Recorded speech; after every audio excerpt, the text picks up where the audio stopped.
This is the midpoint for the novel. It is a big chapter and a lot happens. I Really? am thrilled. Oh man, that's great. Well, this will be my proper like blind read then. I Because am for the I most part, I've remembered the big chunks, but I read the title of the next chapter. I was like, I have no fucking memory of what this is. Are you sure midsection. next chapter's the crazy one? This is only 11 pages. Oh no.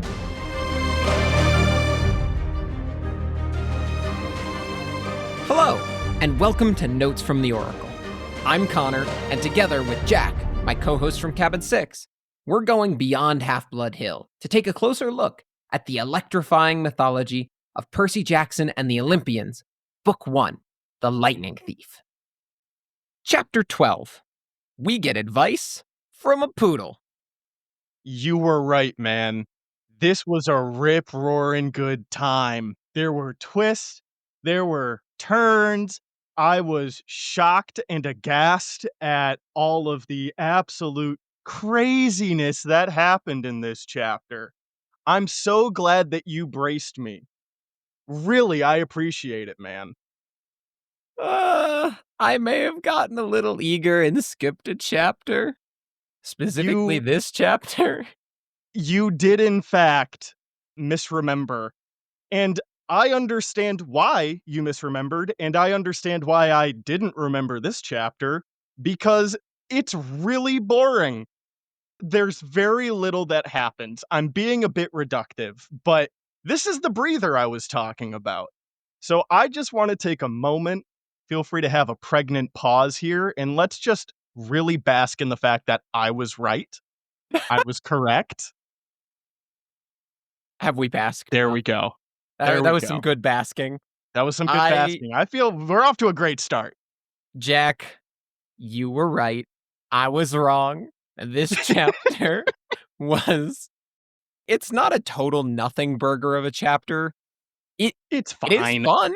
Yeah, it's Yeah, light. it's It fine. is exactly as you put it. It's a breather.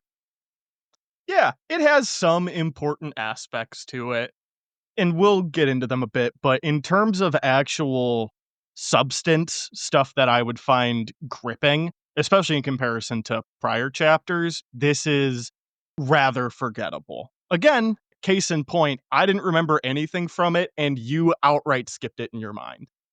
Yep. I just think you don't really dwell on it. The whole point of chapter 12 is to move you from a point A to a point B. And Yeah. it does a good job of doing that. It's not unpleasant at Mhm. all. Actually, it's quite a nice little read, but it is just not the chapter that you're going to go to for that big, oh yeah, I remember what happened there. That's like a big part of the book. No. Yeah. If anybody says chapter 12 is their favorite chapter, I would really love to sit and talk with them. I want to know who did their lobotomy. Yeah, but with all that being said, why don't we dive into the chapter proper? Let's do it. They are going to get advice from a poodle, but not before they spend their night camping. So, last chapter, they had just fought Medusa. They left Auntie M's after resupplying with food and a few other basic supplies. In that same day, 2 chapters ago, they had to fight the Furies, where Percy crashed an entire bus, potentially, as you pointed out, injuring and maybe even killing a few mortals in the process. We'll never know. But now they are finally having some time to breathe, some time to take a breath, relax. And with that, they are not even able to start a fire, unfortunately, because they don't want to draw attention to themselves. So they're going to sleep in shifts and stay in this small, marshy clearing in the woods where it looks like local kids have been using it for parties. So there's litter and garbage on the ground, but it is enough for them to lay down with some blankets and food and get some rest. Yeah. And I was going to say, you used the word relax. And outside of effectively going unconscious from exhaustion, there's a lot of tension in this chapter. There is an unease that is lingering. particularly between Grover and Percy, who are still awake. The chapter really starts with them bickering as to who's going to take first watch. Percy says it's going to be him, but Grover is wide awake. And Grover clearly has a lot on his mind. And they do have, I'll give the chapter this credit, a really, really good heart to heart throughout this. So as Grover is up in this tree and just staring up at the sky, Percy reiterates, "Hey man, go ahead, sleep. If there's any trouble, I'll be the first one to wake you up." And Grover says, "It makes me sad, Percy." And Percy, being a good friend, inquires, "What? Because you signed up for this stupid quest?" And Grover just gestures out to everything. He says, "No, this makes me sad." Points at the garbage and up to the sky. He says, "You can't even see the stars. They've polluted the sky. This is a terrible time to be a satyr." It's a bit heavy. This is the first time Grover has shown a semblance of resentment, scorn, something that isn't either hunger, fear, or excitement. Yeah, or compassion. He's got Or compassion for his compassion. friend in Yeah. there, but this is a something grander. And Mhm. in the next passage, after he's talking about why he wants to be a searcher and the search for Pan, Percy mentions after there's the strange breeze that rustles the clearing with the smell of berries and wildflowers and clean rainwater, that it makes him nostalgic for something he'd never known. Yeah. And it struck me in particular, that line, because just a few lines before it, the one that you mentioned, the sky, you can't even see the stars. That's the thing that it really got me with, is that made me nostalgic for something I have never experienced. Mhm. Being able to, in my home on a random day, look up at the night sky and see a beautiful sky of stars. So many times I have gone out of my way to seek out places to go stargazing, watch a beautiful sunrise. And it makes me really sad and nostalgic for a time when you could just look out your bedroom window, look up at the stars, and see the constellations in the Milky Way. Mhm. So there's actually a word for that concept, nostalgia for a time that you weren't there for, a time that you'll never know. It's called anemoia. It was internet slang. It is now in a book called The Dictionary of Obscure Sorrows that is filled with fake words for things that should have words but don't. Hmm, So that's your little fun fact of the day, everybody. Anemoia, nostalgia for a time that you never knew. that's a very useful word. I feel like I'll It's use great. that. It's one of my favorites. Yeah, I feel like I'll use Mhm. that frequently. Yeah. And with that, they kind of talk for a moment. They meander onto the conversation of Pan and the death of Pan and what it means to be a searcher and why Grover wants to be a searcher. And I will say, for all of what we just said about this chapter being a breather chapter, not a lot happens, I did Mhm. appreciate Riordan making a very clear statement with this. Hey, if I'm going to have a little bit of downtime in my book, one of my characters is going to make it abundantly clear that the world is being polluted and that's sad and we should do something about it. And that Yeah. feels good. I appreciate that he's taking that time to put that out, especially in a children's novel. We often Mhm. reference, this is middle grade fiction. This is formative. And I wonder for how many people, myself perhaps included, read this chapter, didn't pick up on or remember most of it, but that little detail did stick. I remember Grover complaining about the litter in the clearing. Skip over the rest of it and forget the pink poodle and whatever else. I remember his sorrow, and it Mhm. sticks with me. Yeah. It didn't for me, but it's sticking with me now. It's Well, there you I go. will say, hitting harder reading this as an adult. The stars thing especially. This was written in what, 2004, 2005, and the issue of environmental destruction and pollution has been around for quite some time, so this wasn't exactly a novel concept, but it is both heartening and disheartening now to look back over the last 20 years and say how much progress have we made and how much destruction has actually happened. And I think that the world is much worse off environmentally in some very key areas than in 2005. But there's a lot of people out there that are committing their lives to helping, and they've done a lot of really good things. Yeah. And while Grover is not a real person, I respect that he is committing his life to helping in his way. As I said earlier, he's talking about Pan. With that, he now brings up Uncle Ferdinand, who we learned about last chapter, and He's how not just a punchline. he's not There's just a a purpose. punchline. He was somebody who committed his life to a cause. We learned that so did Grover's dad, who hmm never returned either. And in fact, no searcher has ever returned alive. He tells Percy, I'll succeed. I'll be the first searcher to return alive. And Percy, notably concerned because this is his best friend, is like, wait, the first? That's a Yeah. little concerning. I personally view this as Grover basically saying, yep, my life is going to be a suicide mission, but I've got to keep manifesting. I'll be the first. That is the hope and spirit of determination that keeps seekers going. So it doesn't matter if I die or not. If I do die, I'm not going to have any time to worry about it. So I just need to go in with the best possible attitude and say, I will come back with Pan. It'll be me. Weirdly enough, there's sort of an allegorical context, especially reading in 2025, with the idea of searchers being on this hopeless journey. Mm, And as Percy and Grover are talking about it, Grover says, I have to believe that.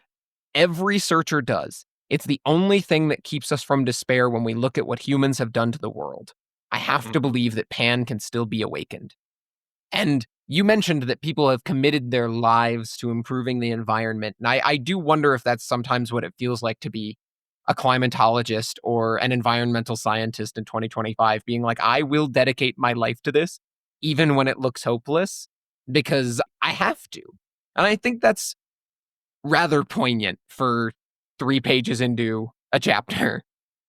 Oh, yeah, very. And again, I don't think that's something that'll necessarily hit as hard for, 11, 12, 13-year old. But reading this now, it creates a sense of admiration for Grover. I don't know if I've said this. When I was a kid, I honestly didn't enjoy Grover all that much. I just found him to be kind of a scaredy cat and a bit annoying and kind of got in the way. At this point, I am a straight up Grover fan. He's best boy. This chapter has just given him a whole new dimension that I respect even more. And I think that's really cool. But this, feel free to mark it. Jack is a Grover fan. This chapter didn't solidify it, but at the very least has fleshed it out even more. Yeah, that's been one of the big benefits for me taking this book so slowly and really processing what I'm reading is I'm appreciating a lot more of the small character moments. And hmm Grover's character motivation is so noble at every turn. He just wants to help his friends. He just wants to make the world a better place. To Annabeth, he sort of wants to make amends for what hmm happened 5 years prior. There's a lot of depth to Grover's character. It's really Oh yeah. impressive. But they wrap up their conversation regarding the environment and Pan, as I suppose we will until we get to the death of Pan in our myth section. And they move on to talk about, so how are we going to get into the underworld? Oh yeah, they're fucked. They recognize they are screwed right now. And this, as they're talking about, like, what are we going to do? I don't know. When we were searching her office, Annabeth was telling me, oh, I forgot. Annabeth will have a plan all figured out. And then Grover lets something slip. He hmm says, she forgave me, which I have two thoughts on. One, for what? I don't think this is your fault, but also, if you look at it from the perspective of Annabeth being this good natured, hopeful character, it is nice that she forgave him. Notably, he doesn't say she and Luke forgave me. Luke never did. Now, maybe that's because Luke still resents the gods. Maybe he doesn't resent hmm Grover, but Grover is complicit to the system of the gods. And so I do think it's notable that she forgave me, not they forgave me. hmm Way to rope Luke back in, Connor. Oh, mark it off your bingo sheets, everybody. People are We were doing Luke is so like a good. wild card. We were doing so good. He's free space at this point. We've been making a conscious effort. All right, we're gonna let Luke just be away for a little bit. We're gonna focus on everybody else, and you brought him right back in, I Connor. couldn't make it 15 minutes. Yeah, but no, that's a very astute observation. What that indicates to me, and I didn't pick up the Luke's aspect of things. I do like that take though, is more just that Grover is filled with guilt and is very like flagellant. I feel like he has beaten himself up far more for what happened than Annabeth ever did or would. And I don't know if it's talked about. This could be pure conjecture, but I don't see Annabeth being the kind of person to hold that tragedy over Grover. I almost feel like it'd be Grover thinking, well, I made a mistake. I need to be forgiven. And Annabeth is like, listen, dude, I was there. I've seen it and thought about it in all these different permutations. It ain't you. It's not your fault. I think that that lines up very well with the character. As you put it, I think Grover is the person who is most mad at Grover. Even Hmm. when Thalia is eventually freed, she's not upset at him. She sacrificed herself willingly to save the others. If anything, she's probably grateful that Grover made it across with Annabeth and Luke. Hmm. Yeah, he's his own form of torture, which is not an uncommon thing. A lot of people are their own worst enemies. They do talk about something that Annabeth and Grover were attentive to. When they were on the bus, the Furies were screeching, "Where is it?" And Hmm. Percy says, "Asking about me." Because that is how it's written. You're supposed to think they're asking about Percy.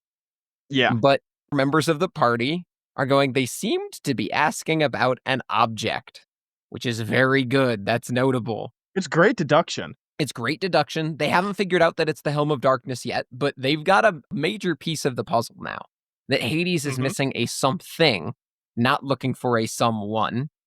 We get clarification on the exact timeline of their quest. They very clearly outline that now they have 9 days left to find the Master Bolt, which means that Chiron sent them on this quest with just 10 days. 10 days. 10 days. And Feel oh free to boy, mark was off day on your one. bingo sheets, shitting on Chiron, everybody. Consider Oh, that your yeah. second free space. They recognize that something's off, and they're keeping their wits about them. Even if they don't have specifics, they're aware something a little kooky is happening. Not all is what it seems.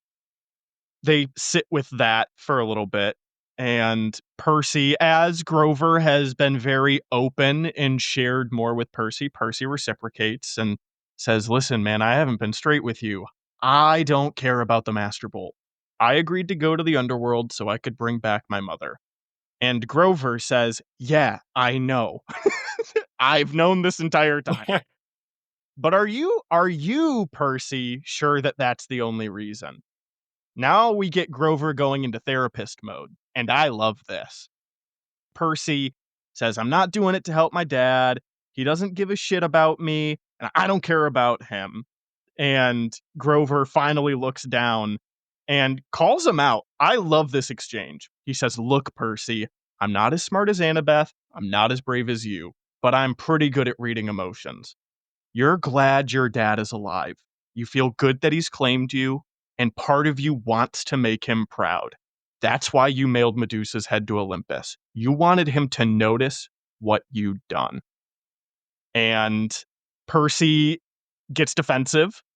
He says, yeah, well, maybe satyr emotions work differently than human emotions because you're wrong. I don't care what he thinks. And Grover just goes back to looking at the sky and says, okay, Percy, whatever. He knows the answer, but he knows Percy is stubborn and has to come to that conclusion on his own. There's no need to press anymore. He put that Jack, thought in his mind, says, I see you, and lets it be. I knew that you would love this because the way Grover says, "Okay, Percy, whatever," Uh-huh. rings so true with the way that you will go, "Sure, man."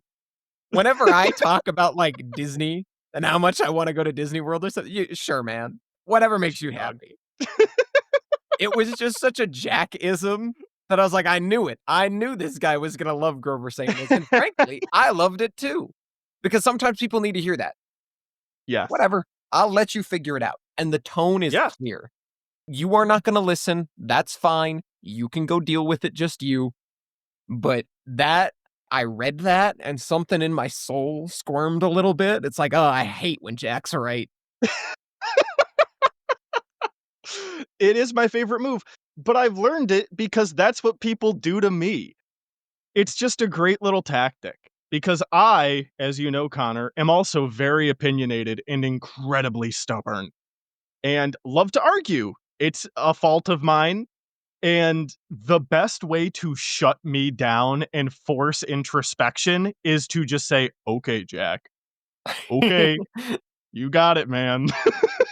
And it works literally every time. That's my kryptonite. I'm sharing it with the world. If you want to shut me down, that's how. Do the Grover. Cause introspection. I feel like if your Yes. kryptonite is introspection, you're in a good place, Jack. Hey, it's more just my kryptonite to stop arguing. And I never said it was unhealthy, but I'm here to win arguments, Connor. I'm not here to better myself. And fuck Oh, you for okay. trying to make me a better person. Well, Grover is apparently not here to win arguments, as he says, "You know what? How about I take the first watch, huh? You get some Mhm. sleep." He knows that there's no point in continuing to argue, and he plays Percy off to sleep with Mozart's Piano Concerto Number 12. And of course, Percy, as a Has demigod, a nice, long, no. restful sleep. Oh, of course. My apologies. Yeah. Moving on. Sure, nothing happened while he was asleep.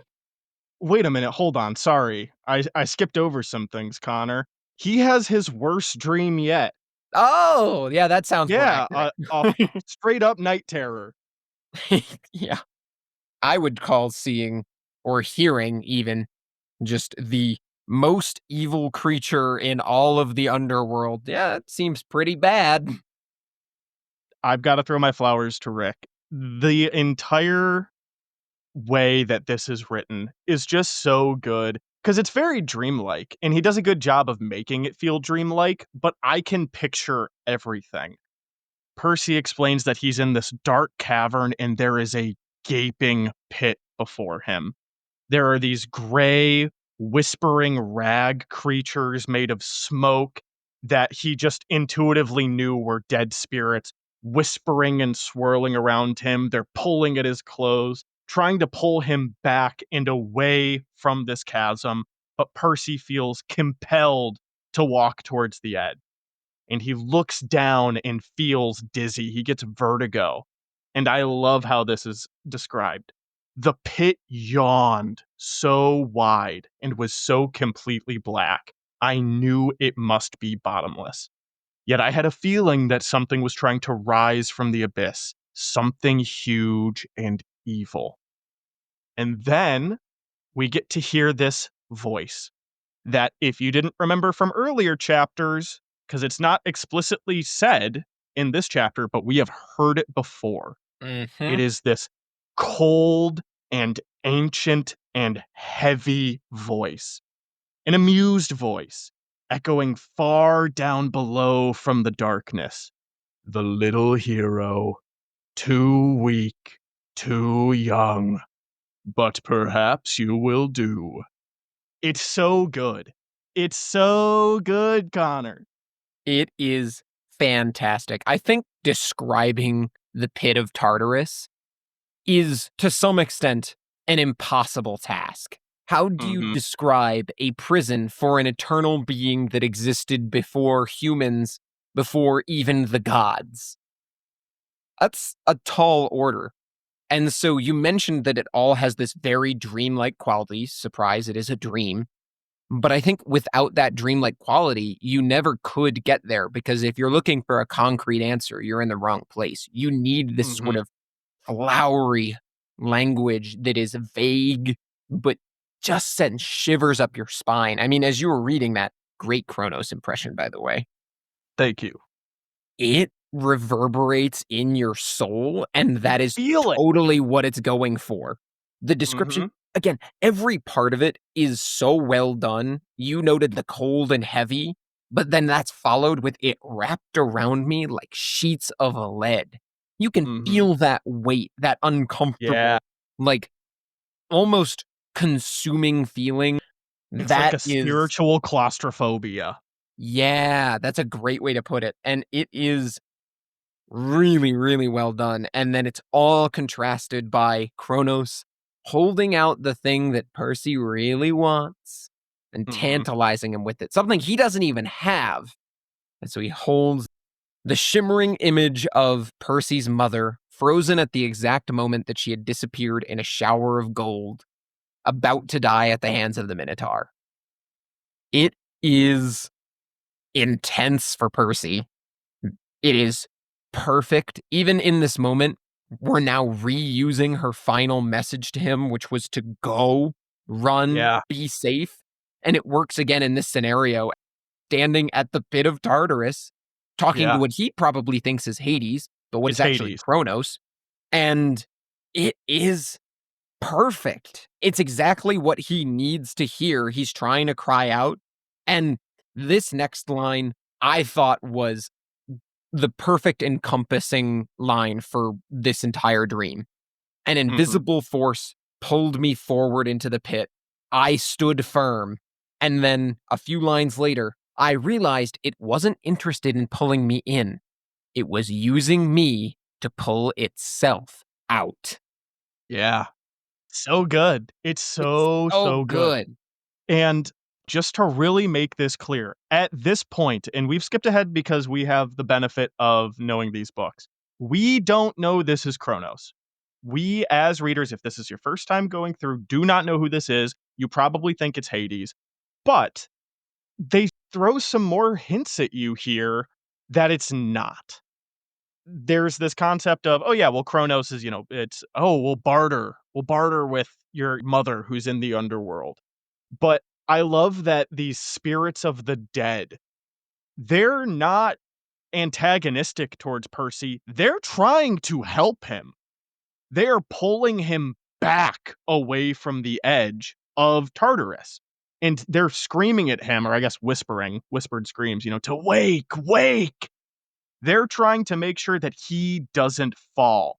And to me, that reads as a hint that Hades and his domain are not the enemies. I'm glad you also caught this. I noted that it was just really creepy that even the Mhm. spirits of the dead are like Kronos' bad news. This Yeah. guy is dangerous, and the spirits of the damned, these are souls that are as close to Tartarus as you can get without being in Tartarus. It's not a happy place to be. This is probably in the fields of punishment. And even these spirits who are being punished by the gods are like, it will be worse under Mhm. Kronos. Go. Save Yeah. all of us. Save humanity. Mhm. Oh But my again, god. you wouldn't know that. You might be able to intuit some things if you really read between the lines, but at this point, it's cool reading back and picking up on those little things, whether intentional or unintentional. Doesn't really matter. The effect is really, really visceral. Yeah. It is fantastic. But Percy is awoken. He's shaken awake by Annabeth, and she says, well, the zombie lives, which, coming out of all of the underworld Mhm. iconography and pictures, that definitely feels like another little intentional detail. This is all, I suppose, dramatic irony because Annabeth has Oh, no yeah. idea what dream Percy has just had, but it just makes you squirm in your seat one more time. The zombie lives. Because Mhm. He was almost dead. If he had fallen into Tartarus right then and there, he's toast. I think his soul is consumed by Kronos in that moment. Maybe that's a bit of an exaggeration, but it certainly felt that way to Percy. Oh, yeah, he was in what he thought was mortal danger. So, yeah, very good instance of dramatic irony, but, she accidentally twists a knife she didn't know was stuck in Percy's ribs, but makes up for it. Says, "How long have I been out?" She says, "Long enough for me to cook breakfast," and then tosses him a bag of nacho-flavored chips, which I What a found good quip. funny. Yeah. What a good quip. And then says, "Hey, Grover went out, he went exploring, and he found a friend." Percy kind of wipes the sleep from his eyes and looks at Grover, who's sitting cross-legged on a blanket with something fuzzy, a dirty, unnaturally pink stuffed animal. No, not a stuffed animal. It was a little pink poodle. And the poodle's yapping. He's talking to Grover, and Grover just says, "No, he's not." And Percy is like, "Hey, dude, are you talking to that thing?" And the poodle growls. And Grover says, "This thing is our ticket west. Be nice to him." And Percy very incredulously says, "You can talk to animals?" Which stuck out to me. I'm going to do a little nitpicky. I'm going to do a little CinemaSins nitpicky. Why would that stick out to you, Percy? Why? You've seen crazier shit. You know that Grover is a nature person. He's half animal. He's magic. Why is it that him talking to this poodle is so out of the realm of possibility for you? That really does feel like it should be like, oh yeah, satyr can talk to animals. You know what? I buy it. At Yeah, the same sure. Why time, not? though, feels like this is the type of thing that they really should have covered while he was at camp.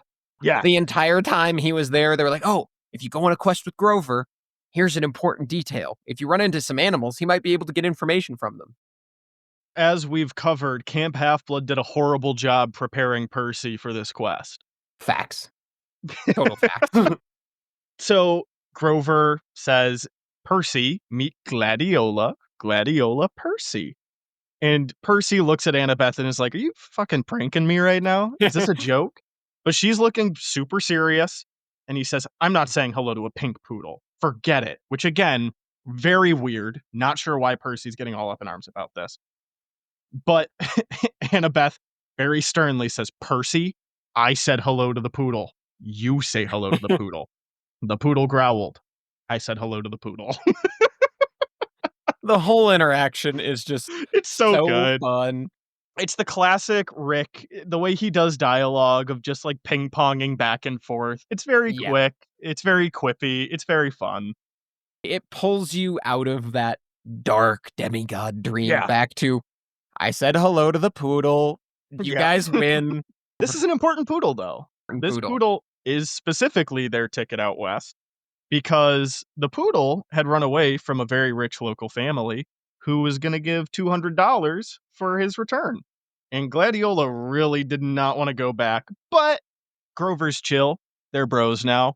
He'd go back for Grover. And you might be wondering, well, how? How did Gladiola know about that reward? Well, dummy, he read the poster. Duh. Sure, man. Why not? The dog can read the Yep. signs too. Yeah, which is effectively what Percy says. He says, "Of course, silly me. Why didn't I think of that?" But that's it. It's a very straightforward plan. They're going to turn in Gladiola, they're going to get some money, and they're going to buy tickets out to LA. Nice and simple. And they're not going to take a bus this time. Percy, very warily and a bit despondent, says, "Please, not another bus." Annabeth says, "Nope. There's an Amtrak station half a mile away, and there's a westbound train leaving at noon." And they're off. In fairness, he has had very bad luck with buses up to this point. Oh, he's had exclusively bad experiences on buses. I'd take Amtrak over a bus any day, and I've only had marginally bad experiences on buses. But that is the whole chapter. It's a That's it. really short one. It is Mhm. not long, not a lot in it. It moves us forward, keeps things going, chugging along, It's and not bad. they're on their It does way. what it needs to do. Exactly. And they're on their way west because they need to continue moving westward. But Mhm. unless there's anything else you would like to add for the chapter portion of this episode, I suppose we can take a sit here at the Amtrak station and talk about the death of Pan. Let's do it. So, Grover specifically gives us a quote when he is telling Percy about the death of Pan. He says, "The god of wild places disappeared 2,000 years ago. A sailor off the coast of Ephesus heard a mysterious voice crying out from the shore, 'Tell them that the great god Pan has died.' And when humans heard the news, they believed it." This one is a bit loaded, so let's get into it. It all comes down to that quote: "The great god Pan is dead." But before Pan can die, we need to take a step back and first talk about where he comes from. So let's start with the birth of Pan. Most ancient sources tend to agree on the parentage of Pan being Hermes and a daughter of Dryopos or Dryops. And that daughter was most likely named Penelope, but our earliest possible reference only lists her as the daughter of Dryopos, and it's only later references, still pretty early on, that will call her Penelope. However, the Homeric hymn to Pan from around 500 to 300 BC-ish is when this was written, and the passage is rather short and sweet. It reads, Hermes came to Arcadia, the land of many springs and mother of flocks, there where his sacred place is as god of Kylene. For there, though a god, he used to tend curly-fleeced sheep in the service of a mortal man, because there fell on him and waxed a strong melting desire to wed the rich-tressed daughter of Dryopos. And there he brought about the merry marriage, and in the house she bare Hermes a dear son, who from his birth was marvelous to look upon, with goat's feet and 2 horns, a noisy, merry, laughing child. But when the nurse saw his uncouth face and full beard, she was afraid, and sprung up and fled and left the child. Then luck-bringing Hermes received him and took him in his arms. Very glad in his heart was the god, and he went quickly to the abodes of the deathless gods, carrying his son wrapped in warm skins of mountain hares, and set him down beside Zeus, and showed him to the rest of the gods. Then all the immortals were glad in heart, and Bacchic Dionysus in particular, and they called the boy Pan, because he delighted all their hearts. That last line is in reference to the fact that Pan comes from the word meaning all. I like this passage because it establishes everything that you need to know about Pan. When we talked about satyrs back in chapter 4, we mentioned that Pan is the original half goat, half man that satyrs are actually based upon in their modern depiction. It establishes his relationship with Dionysus, and it really encompasses the joy that Pan is meant to represent. This child who was born laughing, born noisy but not crying but with laughter, that Hermes took him and he went to the rest of the gods, and all of them are overjoyed for this young child. That is what Pan represents at his birth, at this earliest story we have of him. Now, notably in this, again, the earliest version, the woman is not named, only her father, and sidetrack, Dryopos translates to oak face. So this Okay. guy's name is basically, you have an ugly face that looks like bark. Damn. Surrounded by haters. But hey, who better to be the grandfather of Pan, god of the wilds? Herodotus, in his 5th century, so around the same time, mentions that Dionysus and Pan are held to be the youngest of the gods, and Pan, the son of Penelope, for according to the Greeks, Penelope and Hermes were the parents of Pan, blah, blah, blah. He does also mention that Pan was born about 800 years before me, writing this around, again, the 5th century BC, and thus of a later date than the Trojan War. So Pan is actually born after the Trojan War. That means after the Odyssey, the Iliad, which is kind of interesting. But that is notable because Pan is one of the later gods to be added to the pantheon. So later versions of the birth of Pan and this myth pretty much always maintain that Hermes is Pan's father, but they occasionally change who the mother is. I would like to make a special shout out to my favorite ancient mythographer.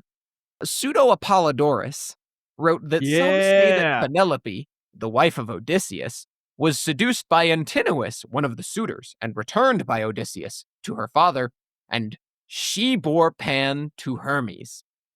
So this guy, in around 2 AD, said, I'm sure there's only one Penelope. It's probably Odysseus's wife. But reminder, Pan wasn't born until after the Trojan War. So most specifically, he could not be born to Penelope, the wife of Odysseus, because she is too early. Neither here nor there. I just found that particularly fun. You just don't get it, Connor. You just don't get it. Why don't you leave the myths to the experts, all right? Pseudo Apollodorus, he knows something that you don't, all right? He was much closer to the time than I was. Weird to think that we are as disconnected from Pseudo Apollodorus as Pseudo Apollodorus was from the Trojan War. Just for That is crazy. context. Yeah. So, that is the birth of Pan. Now, I'm going to redirect us to the origins of Pan's worship. Pronunciation disclaimer.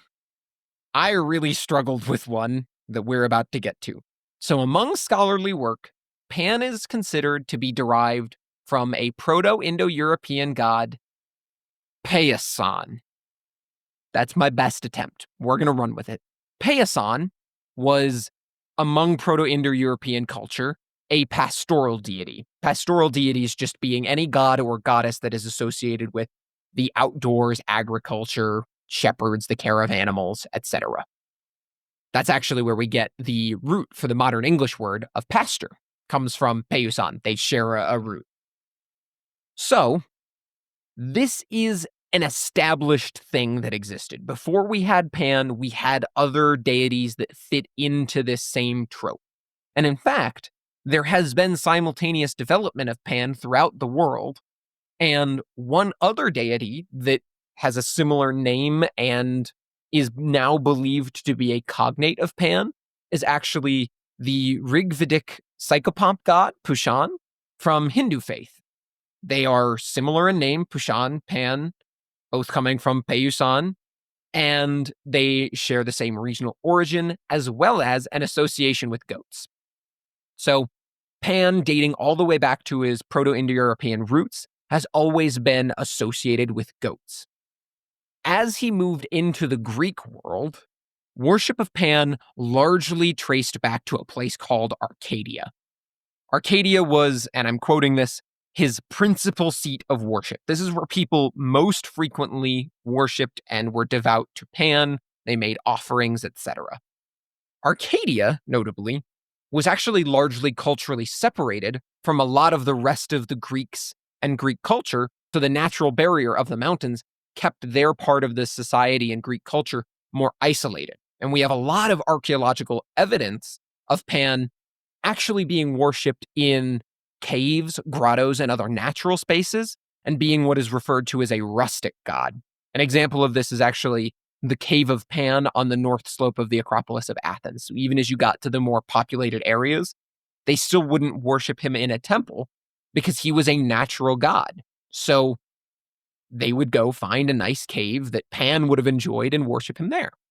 This is also, as I was mentioning earlier, where the goats come from. Why goats? Best I could find seems to be he's just built like that. I was gonna say they're just cool. They're just cool, and he's always been associated with the peoples that would have lived away from society, people who needed a lot of space to be a shepherd and hold many animals in a large pasture. Pan himself, because of this, doesn't have a super significant role in a great deal of literature, and instead is depicted in a lot of art. So that's why we know from his earliest depictions, he has the goat horns, frequently the goat legs and the ears of a goat, and yes, similar to satyrs, usually a large, frequently erect penis. My man. His depictions did over time shift from being very bestial to emphasizing his more human aspects as Pan went on through time. But that establishes everything that I would like you to know about Pan before we get to this myth. Now we are going to skip ahead to the end, the death of Pan. This comes from a single source, from maybe around 100 AD. I'm going to put a little asterisk on that, and we're going to come back to it. But first, I need to give you some background on Plutarch and a disclaimer regarding pseudo-Plutarch. Plutarch of Chaeronea was, by all accounts, a real person. And important to today's story, he wrote a set of essays around 100 AD, see that asterisk from earlier, called the Moralia, which is Latin for morals, customs, and as people distributed this famous set of essays, they made changes. And unfortunately, on many occasions, they added their own essays in with Plutarch's so that they could spread their own writing and their own morals to the people that were reading Plutarch's works. Again, thinking very similarly to our good friend, in parentheses, Pseudo-Apollodorus. They're just piggybacking on someone else's good name and reputation because, I don't know, fuck it, they're dead. What are they going to do, I guess? Yeah. They And got so good business sense.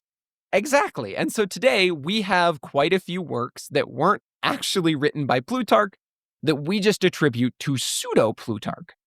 The problem then is that we don't really have an estimate for where most of these came from or when they originally were inserted into the Moralia.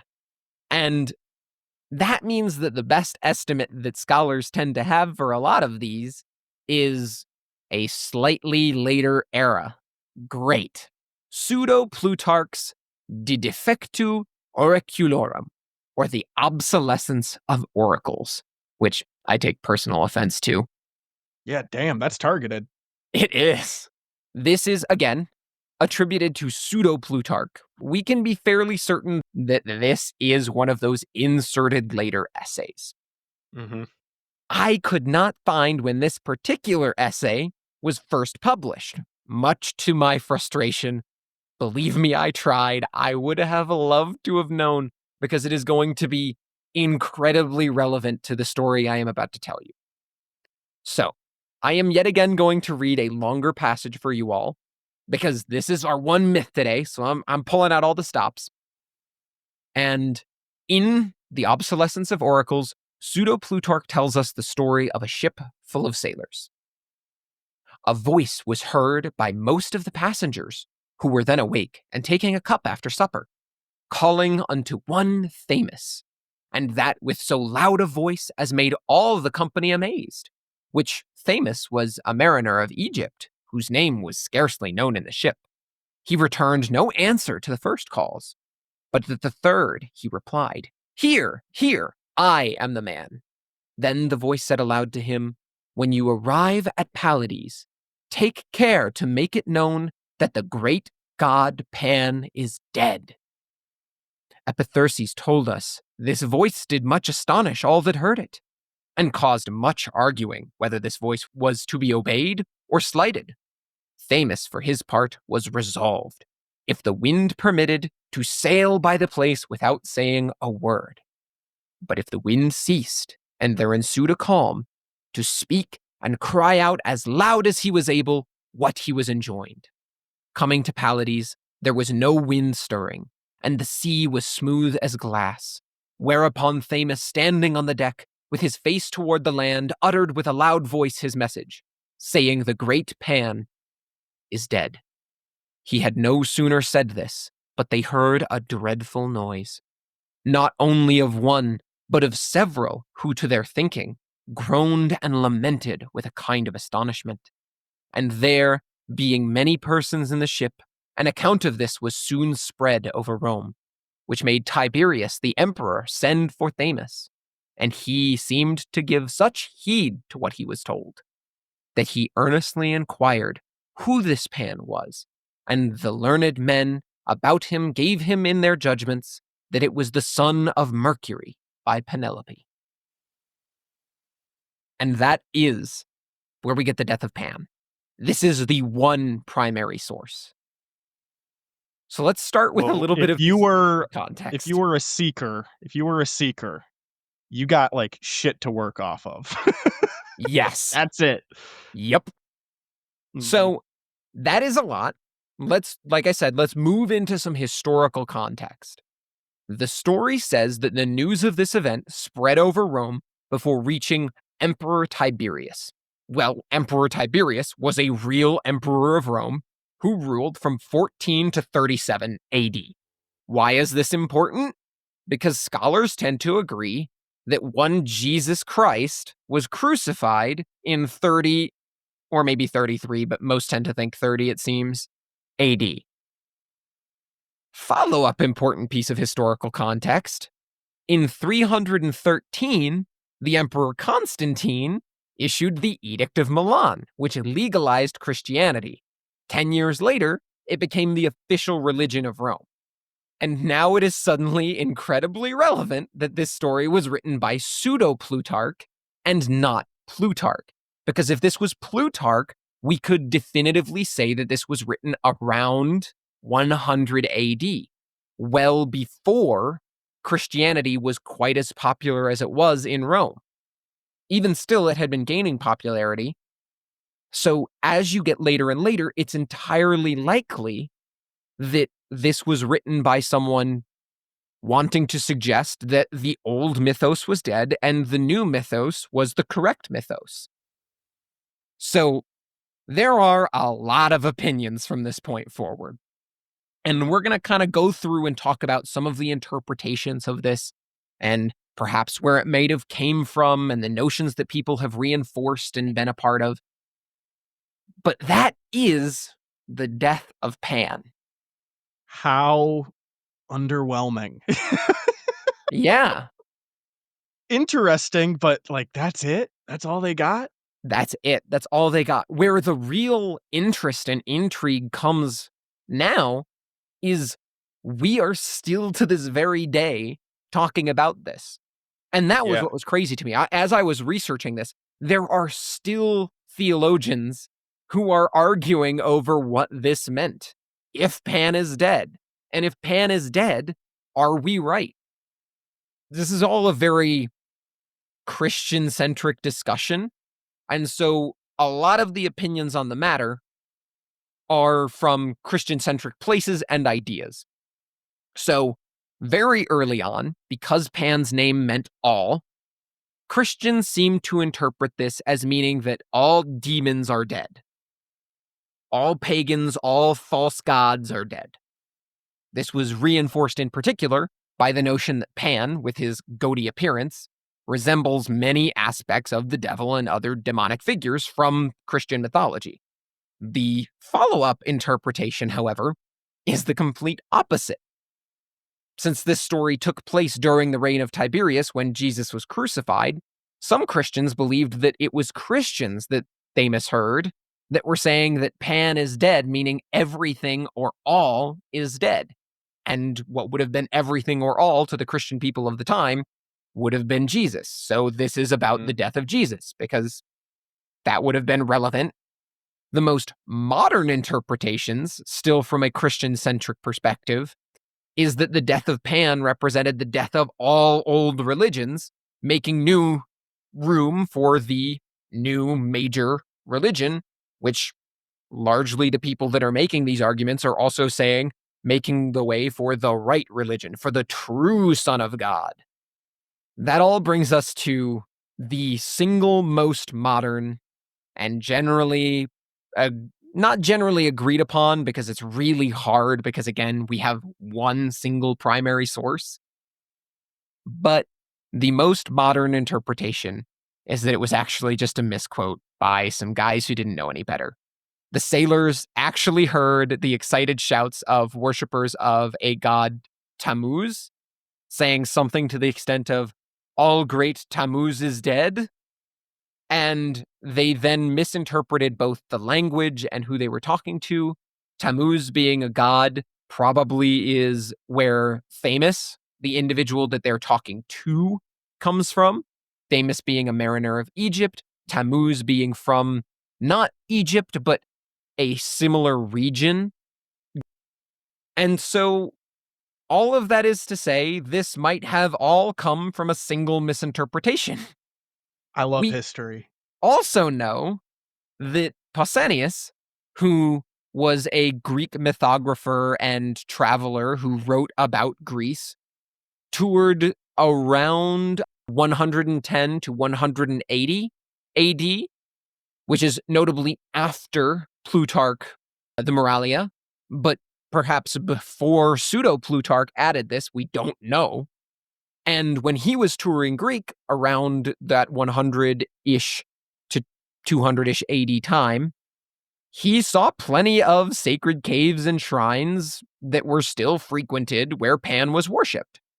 So Pan was not, in fact, dead. So the prevalence of this myth truly comes from an entirely different culture using it to solidify their own beliefs that, hey, Pan is dead, and now is the space for us to fill. And there's, as I said, a variety of interpretations that range from apologist of whoops, killed your religion to yay, killed your religion. It's a wide breadth across thousands of years of people debating what this essay meant. Hmm.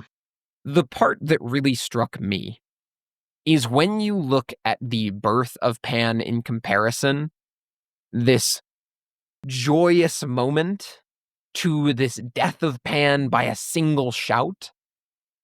To me, what it really speaks to is this god of the wilds. It is the human story. We take the joy, the stars above us, and we snuff them out. And it's really Ooh, all right. disappointing. You got your English cap on again. I got my English cap on again, but Uh-huh. I think that this one, I can make all sorts of fun claims about the book and go, I think Rick meant this. But this Mhm. is thousands of years of human thought, of humans musing on this. And I think it all comes back to the idea that humans are, in a certain sense, tantalized by the idea that nature is dying.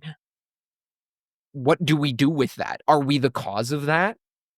Mhm. And is Are that good we? or bad? And E- depending on what time period you're looking at, it could be a very good thing. And I that's mean, not if you even were to in mention an yeah, entirely it's other that's conversation that this also happened to be when Rome was really getting big. So some people mhm. just might think that the death of Pan is truly an environmentalist message from thousands of years ago saying quit cutting down the trees to make your empire bigger. Hey, man, I don't know. I don't know if you've been able to hear the hamster wheel in my head turning as you've been explaining everything. This is all fascinating.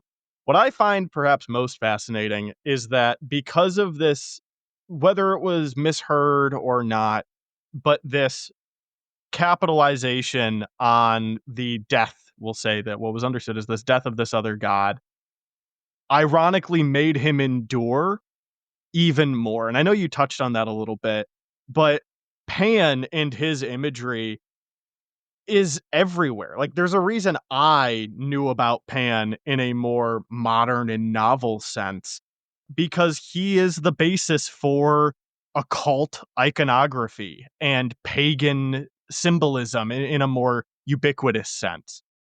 I mean, there's a famous horror fantasy novel from the late 1800s by an author named Arthur Machen or Machen. I don't know how to pronounce his last name, but it is called The Great God Pan. And it is named that because of the myth that you were just talking about. And it is a proper modern work of gothic horror, and it's in this time period of kind of Lovecraft, beyond cosmic, spiritual. It's just fascinating. And that's, from 150 some years ago.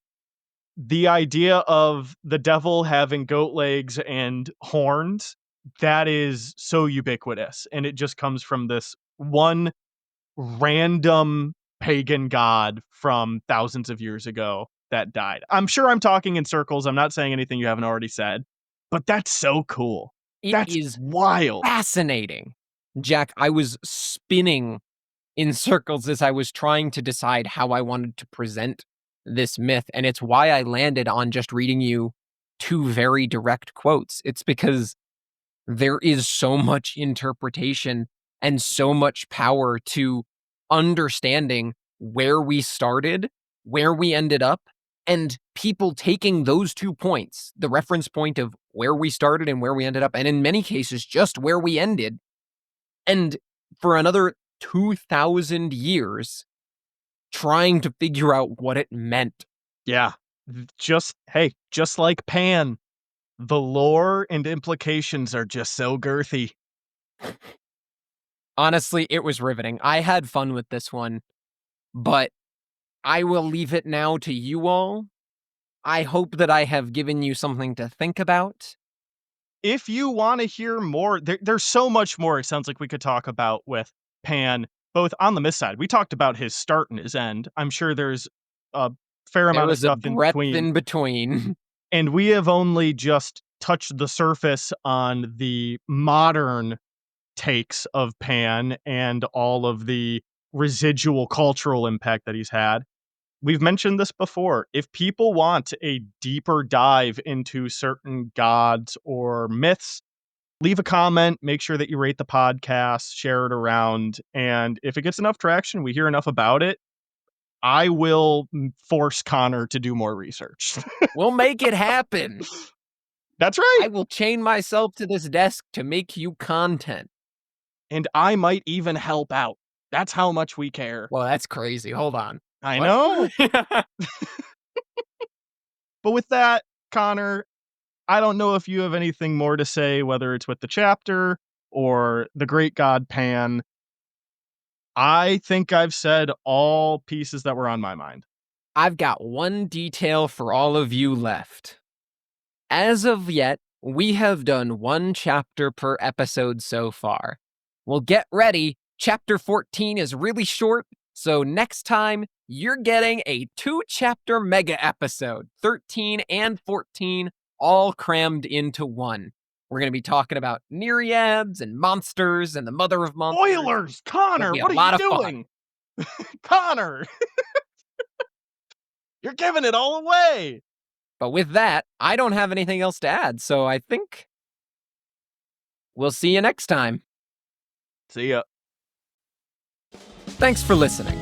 If you enjoyed this podcast and want to support our content, please be sure to leave a review, share with your friends, and follow us on all your favorite podcast platforms. Until next time, this has been Notes from the Oracle.